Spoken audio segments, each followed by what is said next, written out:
Third question: why is the problem you have tackled? Why is the problem you have tackled worth tackling? So one of the problems, or the problems have been in kidney care services, or in aligned to kidney care aspects pertaining to kidney care services, is that more often than not, healthcare service users, and when I mean healthcare service users, I mean by default healthcare service users, as in patients that suffer with varying forms of kidney disease, both pediatrics and young people, but also in adult healthcare services, and also carers, for example. More often than not, in clinical environs, they find that they have limited time or time constraints.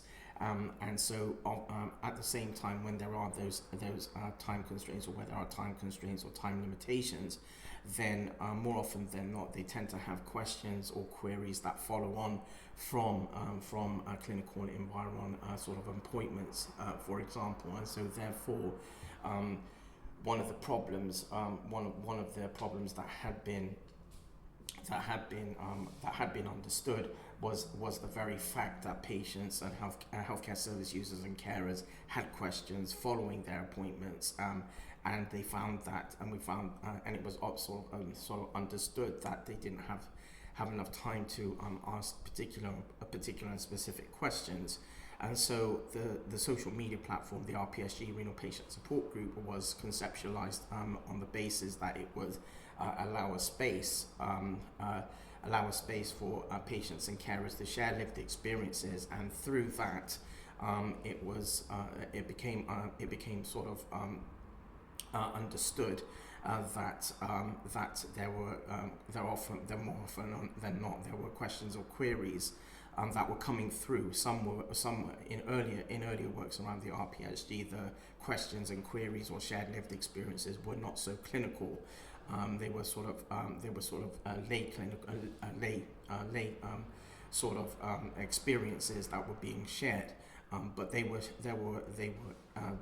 were aspects of healthcare that were being shared, but at the same time, from that, it became understood that there were various aspects of kidney care or kidney care services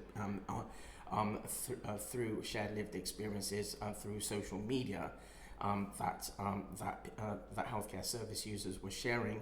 And these aspects that were being sharing, they were often missed in actual clinical or routine practices. So these were some of the problems these were some of the problems or the issues that needed tackling. And being from a healthcare science background, I felt it was a responsibility to take on that challenge.